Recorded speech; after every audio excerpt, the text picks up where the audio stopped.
প্রত্যেক দিনের মতো আজকে আবারও একটি রেসিপি নিয়ে আপনাদের সামনে হাজির হলাম।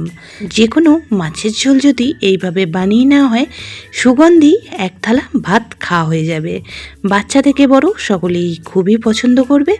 নমস্কার বন্ধুরা, মাই কিচেন মাই ব্লগে সবাইকে আবারও একবার স্বাগত। আসুন তাহলে শুরু করা যাক আজকের রেসিপি। আজকে রেসিপি বানানোর জন্য এখানে আমি কয়েক পিস মাছ নিয়ে নিয়েছি।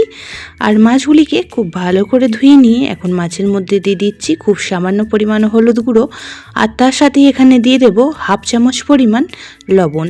তারপর মাছের গায়ে খুব ভালো করে মেখে নেব। আর মাখা হয়ে গেলে মাছগুলিকে 10 মিনিট সময় রেখে দেব। আপনারা যে কোনো মাছ দিয়েই এই পদ্ধতিতে যদি রেসিপিটি তৈরি করে নেন, খেতে কিন্তু দুর্দান্ত স্বাদের তৈরি হয়। দুপুরে গরম গরম ভাতের সাথে যদি এরকম একটি রেসিপি থাকে আর কিন্তু কিচ্ছু লাগবে না, এটা দিয়েই সবটুকু ভাত খাওয়া হয়ে যাবে। তো লবণ হলুদ দিয়ে মাছটাকে খুব সুন্দর করে মেখে নিয়েছি। এখন একটা মশলা রেডি করে নেব এই রেসিপির জন্য, তাতে করে এই রেসিপির স্বাদটা আরও দুর্দান্ত লাগবে। তো এখানে আমি দিয়ে দিয়েছি হাফ চামচ কালো জিরে, হাফ চামচ গোটা জিরে। তো এই দুটো মশলা এখন খুব ভালো করে শুকনো কড়াইয়ে বেশ কিছুক্ষণ সময় নিয়ে একটু ভেজে নেব। আর ভাজা হয়ে গেলে মশলাটা নামিয়ে ঠান্ডা করে গুঁড়ো করে নেব। কড়াটার মধ্যে এখন মাছগুলি ভাজার জন্য দিয়ে দিয়েছি পর্যাপ্ত পরিমাণ তেল। তেল খুব ভালোভাবে গরম হয়ে গেলে এখন মাছগুলিকে এক এক করে ছেড়ে দিচ্ছি। মাছ ভাজতে আমরা সকলেই পারি, তবে আপনারা যেমন ভাজাটা পছন্দ করবেন সেইভাবে ভেজে নিতে পারেন। কেউ কড়া ভাজা পছন্দ করেন, কেউ একটু কম ভাজা পছন্দ করেন। তো এখানে আমি মাছগুলোকে বেশ একটু কড়া কড়া করে ভেজে নিয়েছি। এখন তেলটা ঝরিয়ে একটা পাত্রে তুলে রাখবো। কড়ার মধ্যে যে অবশিষ্ট তেলটা রয়েছে তার মধ্যেই এখন লম্বা লম্বা করে কেটে রাখা আলুগুলিকে ভেজে নেব। আজকে আলুর সাথে আরও বেশ কিছু সবজি দিয়ে মাছের ঝোলটা রেডি করব। ভিডিওটি প্রথম থেকে শেষ অবধি দেখার অনুরোধ রইল, আশা করছি ভালো লাগবে। গ্যাসের ফ্লেমটা লো টু মিডিয়ামে রেখে আলুগুলিকে বেশ একটু সময় নিয়ে ভেজে নেব। আলুগুলি এই পর্যায়ে বেশ একটু সময় নিয়ে ভেজে নিলে রান্নাটিও খুব তাড়াতাড়ি হয়ে যায় আর খেতেও কিন্তু খুবই ভালো হয়। তো আলুগুলিকে বেশ কিছুক্ষণ সময় নিয়ে ভেজে নেওয়ার পর এখানে অ্যাড করে দিচ্ছি লম্বা করে কেটে রাখা গাজর। তার সাথেই এখানে দিয়ে দেব লম্বা লম্বা করে কেটে রাখা বিনস। তো আজকে গাজর আলু বিনস দিয়ে মাছের ঝোলটা বানিয়ে নেব।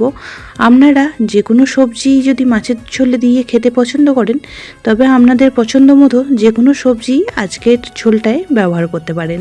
তো সমস্ত সবজিগুলি বেশ কিছুক্ষণ সময় নিয়ে ভেজে নিয়েছি। এখন একটা পাত্রের মধ্যে তুলে রাখছি। কড়ার মধ্যে আরও কিছুটা পরিমাণ তেল অ্যাড করে দিয়েছি। তারপরে ফোড়ন হিসাবে এখানে ব্যবহার করছি দুটো তেজপাতা, দুটো শুকনো লঙ্কা, আর এখানে দিয়ে দিয়েছি হাফ চামচ পরিমাণ পাঁচফোড়ন। ফোড়নটিকে বেশ কিছুক্ষণ সময় নিয়ে ভেজে নেওয়ার পর এখানে দিয়ে দিচ্ছি একটা বড় সাইজের পেঁয়াজ কুচি। মাছের ঝোল আমরা সকলেই বানাতে পারি আর সকলেই বানিয়ে খেয়ে থাকি, তবে একবার এইভাবে বানিয়ে খেয়ে দেখবেন স্বাদ কিন্তু জিভে লেগে থাকবে। তো পেঁয়াজগুলিকে বেশ কিছুক্ষণ সময় নিয়ে ভেজে নেওয়ার পর এখানে অ্যাড করে দিয়েছি একটা বড় সাইজ টমেটো কুচি, আর তার সাথে এখানে দিয়ে দিলাম বড় চামচের 1 চামচ পরিমাণ আদা রসুন আর কাঁচা লঙ্কার পেস্ট। সমস্ত উপকরণ খুব সুন্দর করে মিশিয়ে নেব, আর মিশিয়ে নিয়ে বেশ কিছুক্ষণ সময় নিয়ে মশলাটা কষিয়ে নেব, তাতে করে আদা রসুনের যে কাঁচা গন্ধ সেটা চলে যাবে।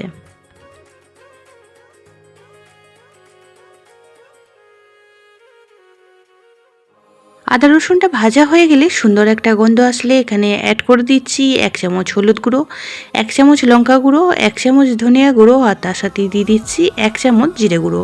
সমস্ত কিছুই গুঁড়ো মশলা আমি ছোট চামচের 1 চামচ করে ব্যবহার করেছি। সামান্য একটু জল দিয়ে দিলাম। এখন সমস্ত মশলা আবারও খুব ভালো করে কষিয়ে নেব যতক্ষণ না মশলাটা থেকে তেল ছেড়ে আসছে। পুরনো বন্ধুরা সবসময় আমার পাশে থেকে আমাকে এতটা সাপোর্ট করার জন্য অনেক অনেক ভালোবাসা। নতুন বন্ধুরা যারা চ্যানেলে ভিজিট করছেন, চ্যানেলটি এখনও পর্যন্ত সাবস্ক্রাইব করেনি, তাদের কাছে অনুরোধ রইল চ্যানেলটি সাবস্ক্রাইব করে পাশের বেল আইকনটি অল করে দেবেন। তাহলে আমি যখনই কোনো ভিডিও দেব নোটিফিকেশন সবার আগে আপনাদের কাছে পৌঁছে যাবে।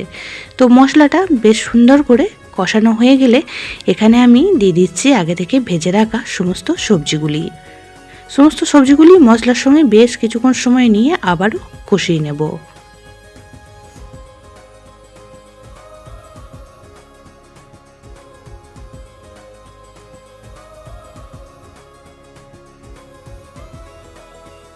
সমস্ত সবজি মশলার সাথে 2 থেকে 3 মিনিট সময় নিয়ে কষিয়ে নেওয়ার পর এখানে দিয়ে দিচ্ছি পরিমাণ মতন গরম জল। আজকে ঝোলটা আমি একদমই পাতলা বানাবো, তার জন্য জলের পরিমাণটা একটু বেশি করে দিয়ে দিয়েছি। আপনারা ঝোলটা যেমন খেতে পছন্দ করবেন সেই অনুযায়ী এখানে জলটা দিয়ে দেবেন। এখন এর মধ্যে দিয়ে দিলাম পরিমাণ মতো লবণ, আর স্বাদটা ব্যালেন্সের জন্য খুব সামান্য পরিমাণ একটু চিনি ব্যবহার করলাম। তো সমস্ত সবজি খুব ভালো করে উপর নিচ নাড়াচাড়া করে নিয়ে এখন ঢাকা চাপা দিয়ে রান্নাটি করে নেব 5 থেকে 7 মিনিট সময় নিয়ে। 7 মিনিট পর ফিরে আসলাম। এখন ঢাকাটা খুলে নিয়ে খুব ভালো করে একবার নাড়াচাড়া করে মিশিয়ে নিয়ে ভেজে রাখা মাছগুলি এই পর্যায়ে অ্যাড করে দিচ্ছি।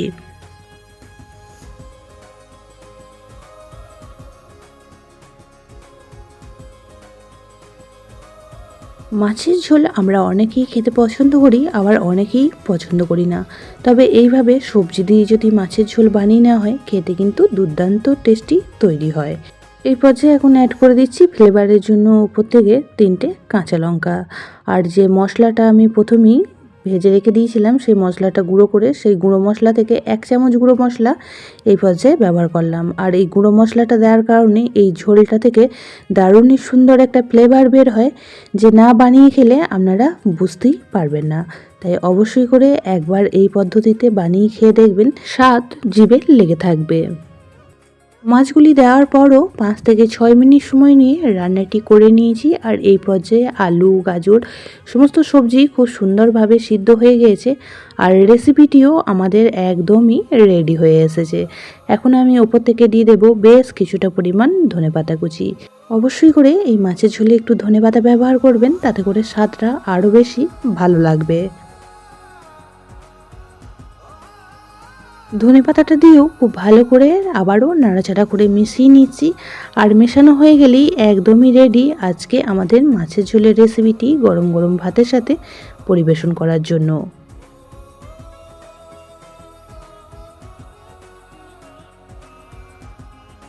এই পর্যায়ে গ্যাসের ফ্লেমটা অফ করে দেব। আর যে ভাজা মশলাটা তৈরি করে রেখে দিয়েছিলাম সেই মশলাটা 1 চামচ উপর থেকে আবারও ছড়িয়ে দিচ্ছি।